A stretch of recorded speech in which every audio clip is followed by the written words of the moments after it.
worked with Hope Hicks as the deputy campaign manager when he was for the 2016 campaign for President Trump. He's a Fox News contributor. David, good evening. Good to see you. Thanks for having me. You were shocked by this news, you say. You know what, I was. I know that Hope has been, looking for, looking to do other things for quite some time now. But it's always a surprise when it actually happens for folks that are close to her. So what do you make of this John Kelly information that perhaps he is pushing back against some members of the team and wants to consolidate power? Do you think that's true?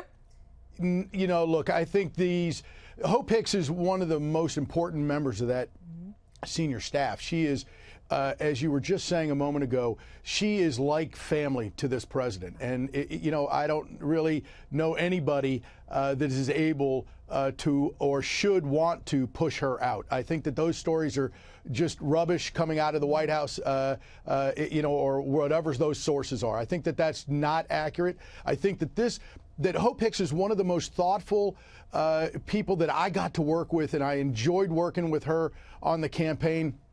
I think I hold her in the highest regard. She is somebody who is dedicated to this president and dedicated to her country. Yeah. And those things, and I could just say she has the ear of the president, and I'm glad that she's had that ear for the last several years. A couple of people that I spoke to who were inside the House Intel Committee testimony yesterday said that there was absolutely no indication that this was coming, that there was nothing that happened during that meeting that would have prompted this resignation. Is that what you've heard? Do you agree with that? You know what?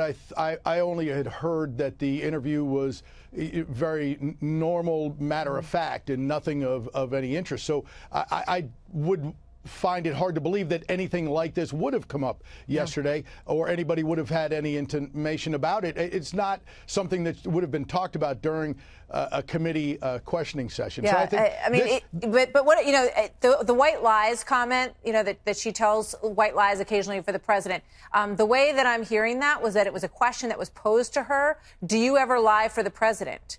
And that she and her attorneys stepped out for a moment and clarified perhaps what was a discussion about, well, sometimes, this is happening or that's happening. And I might say, we can't make it because of this reason.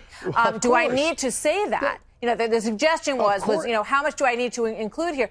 And that she came back in and assured them that it had nothing to do with Russia, but that there were occasionally times during her job where she might have to say something that wasn't 100% true. People shouldn't read in.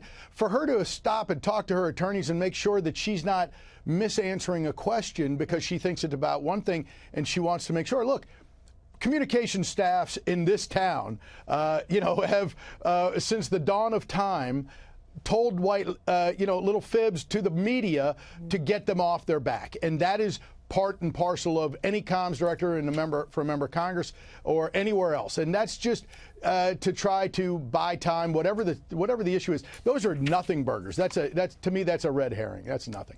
David, thanks. Good to see you tonight. Thanks, Martha.